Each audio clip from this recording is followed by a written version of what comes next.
Welcome back to the channel, you guys. I'm right here in Little Rock, Arkansas. I'm here at the Chick-fil-A. They're closed from the inside, so I kind of have to I ordered through the drive-thru and they'll come out and bring it to me. But yeah, last video we left off that I was at the Petro, went to go check in for an oil change. It's 10 p.m. right now at night. I just got done working out at the gym. So actually it's 9 a.m. I believe. Yeah, 9 a.m. So just got done working out. And yeah, they haven't called me for an oil change. They told me it was gonna be like 3 hours. So let's see if they'll call me tonight. If not, we'll get one in the morning. But yeah, just gonna grab this Chick-fil-A and head back to the Petro, and hopefully by the time I get there, they'll call me so I can get my oil change. But today's Tuesday, tomorrow's Wednesday, and we're still about 2,000 miles away from home. So yeah, so it's 11 a.m. right now, and they told me that I was gonna probably get in here around 9-10, but they just called me right now and told me that they won't be able to get me in now until 4 a.m. because they have 2 road calls. So I think I'm just gonna knock out and get like 5 hours of sleep and then get my oil change in the morning, which is probably even better for me because I get to sleep and then wake up in the morning. So I'm cool with that. But good night for right now. 4:20 in the morning and they called me. Bay 3. Yeah, man, so quick update. It's 6 a.m. now. So 2 hours after they called me for the oil change, pretty much I couldn't get my oil change done because they did not have the oil filter and the fuel filter. And I don't know why it took them 2 hours to tell me after I had just put the truck in the bay. But yeah, pretty much didn't get the oil change because even Kenworth didn't even have the filters. I guess they're on back order or whatnot. And man, I'm dealing with this damn seatbelt warning buzz ding thing. So now it's 6 a.m. over here in Little Rock, Arkansas. I have my check engine light and my seatbelt thing on, even though I have my seatbelt on. So I'm gonna go over here to Kenworth and try to get that seatbelt fixed for sure. If I can even get in today. If not, then I'm just gonna have to roll like this. It's so annoying though. But yeah, man, this week has, like, I know I'm complaining a lot, but it just really hasn't been a good week. And I'm trying to be positive, but how can you be positive with this if you're hearing this all day? You're gonna get annoyed very easily. So yeah, let's go over here to Kenworth. It's about 5 miles away from the Petro over here. So see what they tell us.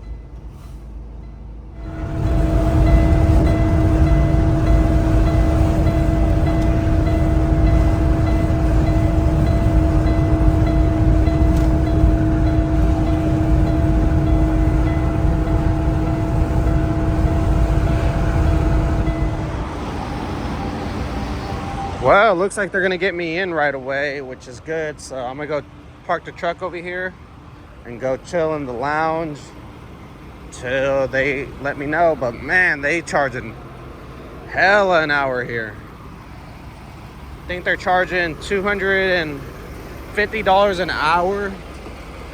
So 1 hour to check out the seatbelt thing, another $250 to check the engine light. So that's already $500 without them even really doing anything, just checking it out. Oh man. Shit is expensive out here. But you know what? Gotta stay positive. At the end of the day, once I get back home, hit the road hard and, you know, try to find some good loads and yeah, try to keep the cost down. It just seems like a lot right now because I just bought the truck, so a lot of money up front right now. This is exactly why I didn't want to buy the truck cash, because I knew there's a lot of expenses in trucking and a lot of shit you got to do. So if you guys are going to try to buy a truck, try to put the least amount down, and then once you start working and making money, then if you want to give more on your payment or pay off the truck after a while, then you do that. But I always recommend just financing the truck, putting the least amount you can down, and just keeping that cash for repairs, fuel, and insurance, anything that comes with trucking. Okay, so we got her all parked. Now I gotta get back over here to the front desk and give them my keys. Then I'm gonna go chill in the lounge, see if I can sleep.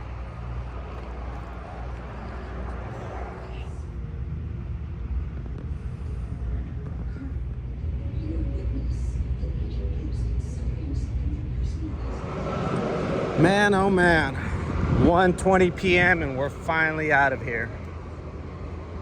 Took them about 6-7 hours to get me out of here just for a seatbelt. Well, I'll explain to you guys what they did in the truck. But man, I just got raped super hard. Okay, so I told you guys I was gonna explain what they did over there at the Kenworth in Little Rock, Arkansas. MHC Kenworth. So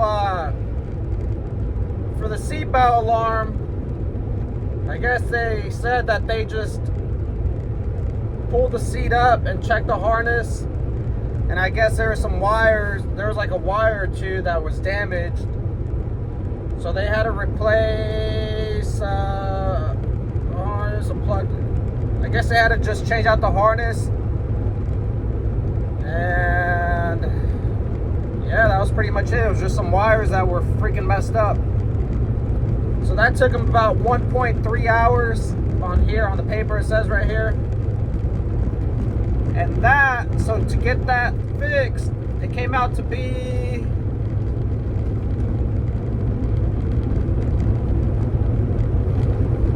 $392. And most of that was just really labor. Let me see. Labor and like, I think like $100 and or $70 like in parts. I don't know what they had to do. But yeah, $400 for that seatbelt thing. Crazy. And then I also told you guys that I had that check engine light and it was worrying me. So let me see how much that was.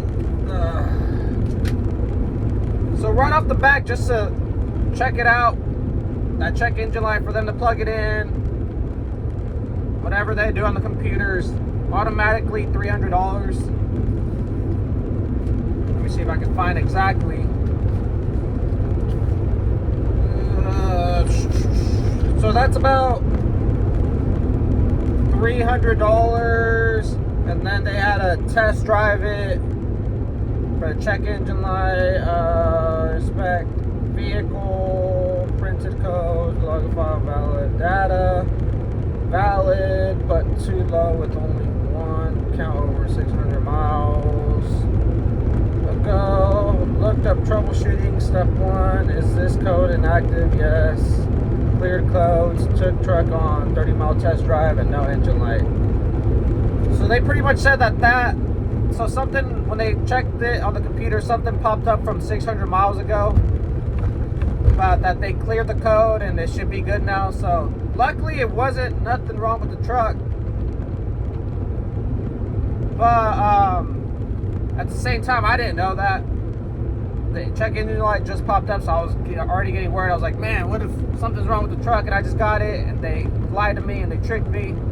But luckily nothing was wrong, so that was good. But I still had to pay like, what did I say, $400 I think for that. So yeah, spent a cool $700 and something just to get that my seatbelt fixed and that ringing noise to go away, and then get that check engine light checked out. But man, yeah, Kenworth is charging a lot, man. $250 an hour. It's like $240 something, but man, that's outrageous. If I wasn't out here, I'm not taking my truck to Kenworth anymore. But I just didn't know where else to go out here in Arkansas. That's why I don't like going to other states where I don't know where things are at. But I had to do what I had to do, so yeah. Crazy. My truck is governed at 62, as I explained to you guys earlier. But with the cruise control, it goes up to 65. So the dealership, I think they're going to charge me like $300 to $400 to get that, to remove the governor or whatever, and they can make it go up to 75. But they're going to charge me like $300 to $400 for that.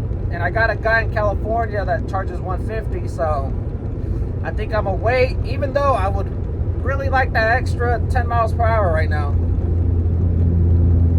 But I mean, it is what it is. I'll just wait till I get back home, because there's a couple other little things on the truck that I need to get fixed before I can actually start working with it. But yeah, right now we're in Oklahoma. Let's see, what else can I say? Pretty much, the truck is running good. Diesel out here in the south is a lot cheaper than California, though. I'm gonna tell you guys that right now. Probably like $1 to $2 cheaper, depending on where you're at. But besides that, just trying to knock down these miles and get back to California and get back home. It's been a rough week, and it's barely Wednesday. Yeah, so after like 100 and something miles, the check engine light came back on. Oh man. Problems, they don't stop. They just keep coming, man. All right, we just entered Oklahoma. Right here at the way station, the first one. Going westbound on the 40. Let's see if they pull me in. I have a feeling they might, but hopefully not. But we'll see. I don't have a little car mount, so I can't show you guys what's in front of me. But let's see. Yeah, so one of the reasons why I got this new truck is because, if you guys been following the channel, my other truck has super singles and has a dummy axle. The third axle is a dummy axle, so it's really bad in the snow, bad in the winter. Even in the gravel, like if you go into gravel sometimes, the tires just start spinning. It's crazy. Or even sometimes on regular cement, like when you're about to take off, they just spin. Because especially when the tires get a little bit worn out and they don't have as much grip on them, it's horrible. But I was just seeing right now that in Truckee, it's already snowing, so perfect timing to get my truck with these duals on them. And with the duals on this truck, I'm not really worried about the snow. I'm not scared of the snow. I was scared of the snow in my other truck. Yeah, so Big said, commented down on my last video saying that to remove the governor, it cost them like $160, but over here where I was at, they were trying to charge me like $300. So now I'm thinking, does every Kenworth charge different per hour? Because even when they told me they charged $240 something over here, I was like, man, that's a lot. But then I was like, pretty much I was like, maybe that's how they all charge. But now that I'm starting to realize, maybe they don't. Maybe every Kenworth just charges different. So I'm in Oklahoma City and I'm gonna try this place. It's called Taco Casa. See how it is. And I need to take a piss. Yes, sir. Just made it into Texas. Let's see. We're probably gonna stop in Amarillo tonight. We got 100 more miles to go. I'll probably stop at the Petro there in Amarillo, Texas, or I'm gonna try to find a Planet Fitness in Amarillo and park outside of there and probably work out in the morning, take a shower, and then head out. But for right now, I'm in Texas. Shout out to Big X the Plug, my favorite rapper from Texas. Check him out. Man, I shouted out Big X the Plug, but also another Texas rapper is Mexican OT. Man, how can I almost forget about him? Shout out them two. They're my two favorite Texas rappers. And my favorite California rappers are probably for sure Mozzie. I like him. He's from Sacramento. And then I don't know, who else would I say? There's a lot from like LA. All right, so we're here in Amarillo, Texas. I'm at this truck stop called Tutum, something like that. They have the cheapest diesel, so I'm gonna fuel up here.